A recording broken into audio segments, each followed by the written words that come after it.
Chers téléspectateurs, c'est toujours un réel plaisir d'être parmi vous dans cette nouvelle édition. Bonsoir et bienvenue. Tout de suite, direction Mourndave pour commencer. La mémoire de l'histoire renée et la dignité du peuple Sakalav a été honorée aujourd'hui à Bel-sur-Tirbine avec le retour des restes du roi Touer. Le président de la République de Madagascar a assisté à la cérémonie de dépôt des reliques du roi Touer et de ses deux compagnons d'armes dans les tombeaux qui abritent désormais leurs ossements. Le geste du roi Touer, accompli il y a 128 ans, illustre son amour de la patrie et sa volonté de défendre l'honneur de la nation, a déclaré le président Andradjel. Sur place, Natera Koutumav et Andradjel pour plus de détails.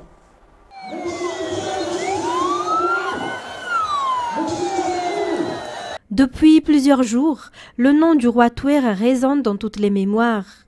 Une figure marquante de l'histoire militaire malagasy qui s'est battue pour l'honneur national. C'est sous l'impulsion du président Andradjel que cette histoire a pu revivre aujourd'hui. Hier soir, les reliques du roi Touer et de ses deux compagnons d'armes sont enfin revenues dans leur ville d'origine, après avoir été conservées pendant 128 ans au musée de Paris, en France, comme trophée de guerre. La décision du gouvernement actuel de rapatrier ces restes s'inscrit dans une volonté de valoriser la culture, l'histoire et surtout l'amour de la patrie. Aujourd'hui, après des efforts considérables, c'est la mémoire de l'histoire et du combat du roi Touer pour sa terre natale qui a retrouvé sa place. Le président Andradjel a affirmé lors de la cérémonie à Ambik, Bel-sur-Tirbine, qu'il a tenu à accompagner personnellement la remise des reliques du roi Touer et de ses deux soldats par amour pour le peuple Sakalav. Il a ajouté que leur patriotisme doit aujourd'hui inspirer l'action de son gouvernement pour bâtir le développement de Madagascar. Le retour des restes du roi Touer à Bel-sur-Tirbine constitue une histoire majeure pour la culture et la diplomatie malagasy. Le président Andradjel a réaffirmé que les efforts se poursuivent dans tous les domaines afin de faire progresser Madagascar et de renforcer son rayonnement au bénéfice de son peuple et de sa patrie. Le 12e tribunal de première instance de Madagascar vient d'être inauguré dans le district de Bel-sur-Tirbine, en parallèle avec une nouvelle prison d'une capacité d'accueil de 900 détenus. Deux grandes infrastructures ont ainsi été inaugurées aujourd'hui par le président de la République Andradjel dans ce district. Toujours un reportage de Natera Koutumav et Andradjel.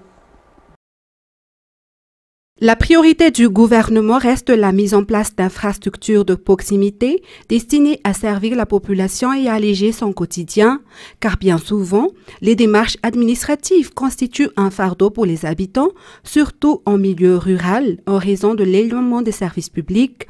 Aujourd'hui, la situation a changé pour les habitants du district de Bel-sur-Tirbine. Ils disposent désormais d'un tribunal de première instance qui leur permet d'accéder à la justice sans devoir parcourir de longues distances. La volonté du président de la République d'alléger ces contraintes et de rapprocher les services administratifs des citoyens au niveau des Fukuntagnes, des communes et des districts a conduit à la réalisation de ce projet. Cela participe également au renforcement de la décentralisation effective, reflétant la capacité de gestion et l'état de droit. C'est dans ce cadre que Bel-sur-Tirbine bénéficie aujourd'hui de cette nouvelle infrastructure. Il s'agit du 12e tribunal inauguré par l'État en l'espace de 5 ans, dont l'inauguration a été présidée ce jour par le président Andradjel. Parallèlement à ce tribunal de Bel-sur-Tirbine, une maison centrale d'une capacité de 900 détenus a également vu le jour. Il s'agit d'une infrastructure pénitentiaire conforme aux normes internationales, dotée d'équipements modernes et où travaillent 27 agents pénitentiaires. Cette maison centrale est l'une des 7 de ce type déjà construites à Madagascar. Elle a pour vocation de réinsérer les détenus dans la société dans le respect total des droits humains. La réalisation de ces projets à Bel-sur-Tirbine illustre concrètement la volonté du président Andradjel de ne laisser aucun district de côté. La visite présidentielle s'est ensuite poursuivie dans le district de Mourndave, toujours dans la région Menabé, où d'autres infrastructures liées à la sécurité et à la protection de la population ont également été inaugurées. Toujours dans ce contexte, l'administration pénitentiaire a connu des évolutions notables et conformes aux normes durant le mandat du président de la République, avec des infrastructures réalisées et des équipements mis en place pour améliorer la gestion des prisons à Madagascar. Selon les chiffres communiqués aujourd'hui par la Direction générale de l'administration pénitentiaire, 3 maisons de force comme celle de Tiafa et 7 maisons centrales ont été construites en 6 ans. Natera Kotumaf, Intratanjebe. On compte actuellement 30 000 détenus à Madagascar. Depuis toujours, les infrastructures disponibles étaient insuffisantes pour les accueillir, obligeant souvent à placer les détenus dans des établissements déjà surpeuplés, ce qui entraînait une violation des droits humains. Ces 6 dernières années, sous le mandat du président Anjrazouelne, la modernisation et la valorisation des droits des prisonniers ont été intégrés à son programme de réforme du secteur judiciaire et pénitentiaire. Ainsi, 10 nouvelles prisons ont été construites et d'autres sont encore en cours de réalisation.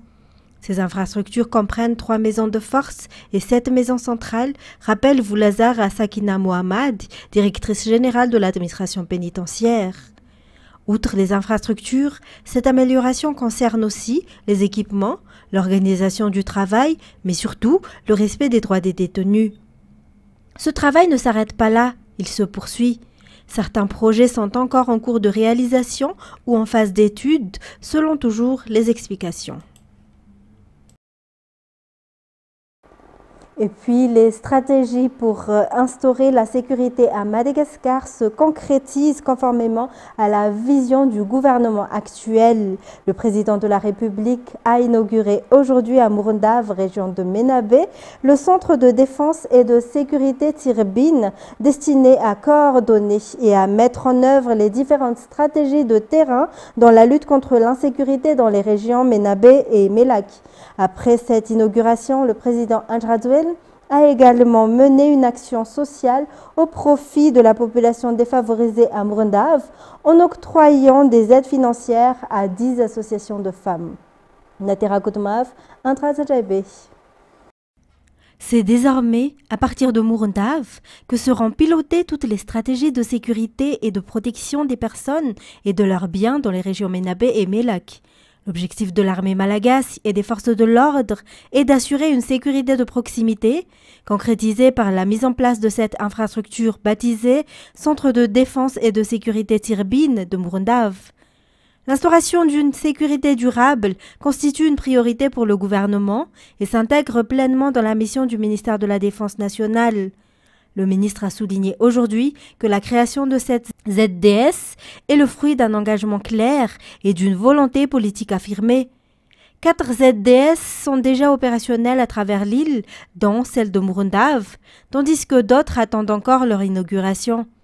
La construction d'infrastructures se poursuit partout dans le pays, a rappelé le président Anjrazouelne aujourd'hui. Selon lui, les actions menées sont des réalisations qui marqueront l'histoire et ne pourront pas être effacées. Outre les infrastructures, un effort considérable est également porté sur l'équipement des forces de l'ordre. Le chef de l'État a rappelé les équipements déjà octroyés pour la lutte contre l'insécurité et pour les missions de secours, à savoir des hélicoptères, des avions LED 410 remis lors de la fête nationale. 3 autres sont attendus. L'armée de l'air bénéficie ainsi d'un renforcement inédit en matière de moyens depuis l'accession au pouvoir d'Anjrazouelne. Le président a également confirmé aujourd'hui que toutes les forces de l'ordre bénéficieront d'une revalorisation complète de leur indemnité. À l'occasion de cette visite présidentielle dans la région de Menabe, le chef de l'État a aussi distribué une aide sociale à la population défavorisée de Murundave. 5200 personnes ont reçu des produits de première nécessité. Le président a également soutenu 10 associations de femmes de Murundave en octroyant une aide financière destinée à appuyer leurs projets générateurs de revenus. Dans un tout autre sujet, seuls les ports de Tuamasin et de Fort-Dauphin répondent actuellement aux normes internationales à Madagascar, alors que le pays compte 8 ports internationaux et 12 ports nationaux. En moyenne, le temps d'immobilisation des marchandises dans les ports est aujourd'hui de 12,52 jours, selon les précisions données ce jour par la douane lors de la présentation de la feuille de route pour la normalisation des ports et des zones non occupées. Détails sur les images de Yves Janel. Près de 80% des marchandises en provenance de l'étranger transitent par le port de Tuamasin. Pourtant, Madagascar dispose de 8 ports internationaux et de 12 ports nationaux. Concernant ces derniers, les marchandises ne sont pas acheminées directement. Elles doivent d'abord transiter par une autre zone avant d'arriver à destination.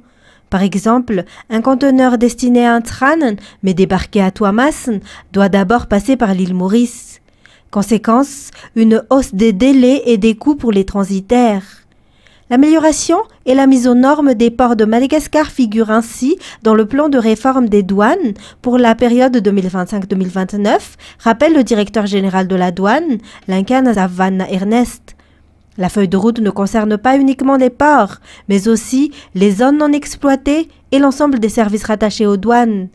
L'objectif est de renforcer la sécurisation des marchandises pour les opérateurs, mais aussi d'améliorer les procédures, ce qui permettra d'augmenter les recettes douanières. Plusieurs experts issus de divers domaines ont été mobilisés dans le cadre de ce projet, toujours selon les explications. Le projet est financé par la Banque africaine de développement et sa mise en œuvre est assurée par l'UNOPS. À l'issue de la présentation de la feuille de route, une passation de gestion a eu lieu entre les douanes et la PMF, entre les douanes et la BAD, ainsi qu'entre les douanes et l'UNOPS. La coopération avec les douanes et les partenaires est essentielle pour l'amélioration des ports, selon le directeur général de la PMF, Jean-Edmond Ranjanantenain. L'amélioration des ports à Madagascar fait partie du projet mis en œuvre par la PMF jusqu'à 2040. Outre le port de Tuamasin, les ports de Mazang et de Tuliar seront également modernisés. Selon ces explications, le volume de marchandises traitées par les ports malagasy atteint déjà 10 millions de tonnes. Une visite est actuellement effectuée auprès de ces ports pour voir les aspects techniques de réalisation, toujours selon les explications. Côté sport, la victoire des Barea A de Madagascar hier lors de la 7e journée des qualifications pour la Coupe du Monde 2026 les place à la 2e position du groupe I. Le score de 2-0 obtenu face à la République centrafricaine a scellé cette performance. Anzara Razonarville pour plus de détails. Les Barea A, l'équipe nationale composée de joueurs évoluant majoritairement à l'étranger, ont brillé hier lors de la 7e journée des qualifications pour la Coupe du Monde 2026. Face à la République centrafricaine, les Barea ont ouvert le score grâce à Warren dès la première mi-temps, avant qu'Arnaud ne double la mise en seconde période, portant le score final à 2-0. Parallèlement, les autres équipes du groupe ont également joué leur match. Ghana et Tchad se sont séparés sur un score de 1-1, tandis que les Comores ont été battus 3-0 par le Mali.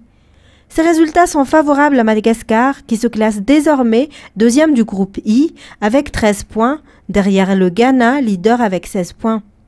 Le Mali et les Comores occupent respectivement la 3e et 4e place avec 12 points chacun, et la République centrafricaine et le Tchad ferment la marche. Dès lundi prochain, les Barea affronteront le Tchad pour la 8e journée de cette phase qualificative avec un match qui se jouera au Maroc.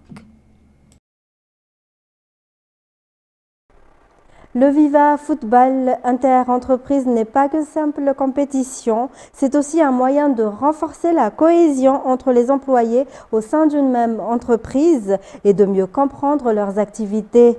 Cela s'est clairement reflété lors des matchs de groupe déjà disputés. La compétition se poursuivra avec les 8e de finale ce dimanche sur le terrain Spintana Bypass. Toujours un reportage de Anzara Zonarville. Lors des matchs de groupe déjà joués, on a pu constater l'unité entre les employés au sein de chaque entreprise lors de cette compétition de foot à 7 organisée par Viva. C'est le véritable objectif de cette compétition, selon Nanara Nev, organisateur et directeur administratif et financier auprès de Viva. Les matchs des huitièmes de finale se joueront ce dimanche dès 8 h du matin, suivis immédiatement des quarts de finale, toujours au Spantana Bypass. Les équipes qui s'affronteront seront présentées demain. C'est ce qui nous conduit aux actualités internationales. L'armée israélienne affirme contrôler désormais 40% de la ville de Gaza alors qu'elle prépare une invasion terrestre à grande échelle du plus grand centre urbain du territoire. France 24. Cette fois, l'armée israélienne a visé ce quartier résidentiel dans l'est de la ville de Gaza. À la morgue de cet hôpital, les mêmes scènes se répètent. Ces Palestiniens pleurent leurs proches tués dans les bombardements. Les équipes de la défense civile se sont rapidement mobilisées et ont commencé les opérations de sauvetage et de récupération. Nous parlons de plus de 50 blessés qui sont arrivés à l'hôpital. La ville de Gaza est soumise à des bombardements massifs, à un nettoyage ethnique et à une annihilation. Ce jeudi encore, la défense civile a rapporté plusieurs dizaines de morts. La moitié des victimes ont péri dans la plus grande ville de la bande de Gaza, objectif principal de l'armée israélienne. L'État hébreu n'a pas annoncé publiquement avoir débuté son plan de conquête de la ville, mais selon un porte-parole, il en contrôle déjà une part importante. Aujourd'hui, nous contrôlons 40% du territoire de la ville de Gaza. L'opération continuera de s'étendre et de s'intensifier dans les jours à venir. Cette semaine, nous avons commencé à mobiliser des dizaines de milliers de réservistes en vue de l'intensification de l'attaque contre le Hamas. Une avancée qui fait craindre le pire à de nombreuses capitales et organisations internationales. Israël s'attend à ce que le million d'habitants de la ville fuient vers le sud. Une évacuation impossible, rétorque la Croix-Rouge, qui invoque notamment l'état de famine déclaré par les Nations Unies. Les discussions pour un cessez-le-feu sont toujours au point mort, malgré les manifestations quasi quotidiennes des familles d'otages israéliens. Et un séisme de magnitude de 6,2 a frappé le sud-est de l'Afghanistan hier. Il s'agit du 3e séisme de la même région en 4 jours. Le bilan s'élève à plus de 2200 morts. France 24. Un village entièrement détruit. Un amas de ruines, conséquence de l'un des tremblements de terre les plus meurtriers qu'ait connu l'Afghanistan depuis des décennies. De nombreuses maisons faites de terre et de briques n'ont pas résisté aux secousses. La province de Kunar, frontalière avec le Pakistan, a été la plus touchée. Une région montagneuse et accidentée où se sont produits de nombreux glissements de terrain, ce qui complique davantage les opérations de secours. Nous demandons au gouvernement, à la communauté internationale et à la population de nous aider. Nos maisons ont été détruites et nous vivons dehors sous des tentes. Nous n'avons ni nourriture, ni couverture, ni abri. Le bilan est très lourd. Au moins 2200 personnes ont perdu la vie. Et ce chiffre ne cesse de grimper. Le séisme arrive au pire moment selon les ONG qui ont réduit leur assistance aux Afghans depuis le retour des talibans au pouvoir. L'Afghanistan traverse actuellement plusieurs crises simultanées. Sécheresse, retour de millions d'expulsés et de réfugiés d'Iran et du Pakistan, inondations meurtrières et maintenant un tremblement de terre. L'Organisation mondiale de la santé alerte sur une pénurie de médicaments et de matériel médical. Elle a lancé un appel de fonds de 4 millions de dollars pour répondre aux besoins vitaux de la population. De nombreuses personnes sont attendues à Milan pour rendre hommage à Giorgio Armani. Le couturier s'est éteint à l'âge de 91 ans, laissant derrière lui un empire valorisé à des milliards de dollars. France 24. Giorgio Armani n'était pas seulement une icône de la mode, c'était aussi un homme d'affaires avisé.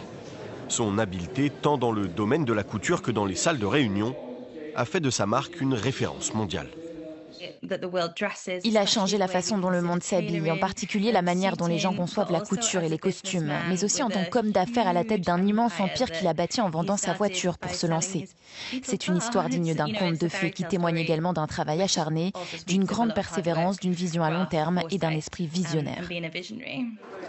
Depuis ses débuts en 1975, Armani a connu un essor fulgurant grâce à la diffusion de ses créations auprès du grand public via Hollywood. C'est en 1980 qu'il commence à bâtir ce qui allait devenir un empire valorisé à plus de 10 milliards d'euros, en privilégiant la durabilité plutôt que le profit à court terme, mais aussi en diversifiant ses activités. La haute couture, bien sûr, mais aussi les accessoires, les parfums, la décoration d'intérieur et l'hôtellerie. Le couturier italien met également un point d'honneur à préserver la rareté et l'exclusivité de sa marque, en évitant de trop l'afficher sur les réseaux sociaux et de multiplier les collaborations avec des célébrités. Mais ce qui a permis à son entreprise de rester sur la bonne voie, c'est surtout son refus de laisser quiconque prendre le contrôle. Contrairement à beaucoup d'autres maisons de haute couture, Armani n'a jamais été vendu à de grands actionnaires, ni à des investisseurs du secteur du luxe. Cela représente tant d'années de travail. Je ne voudrais pas que tout cela soit réduit à néant uniquement pour que certains fassent du profit. Une fois qu'ils ont fait de l'argent, que deviendrait mon entreprise ? Une préoccupation qui anima Giorgio Armani durant toute sa vie, au point même de créer une fondation pour protéger l'entreprise contre de futures prises de contrôle, une initiative qui garantira probablement l'indépendance de son empire après sa mort. Et c'est ce qui a mis un terme à cette édition. Mesdames et messieurs, merci à vous de l'avoir suivi. Restez avec nous tout de suite après l'émission Data présentée par Jean-Claude Anjamalal. Au revoir et bonne soirée sur Viva.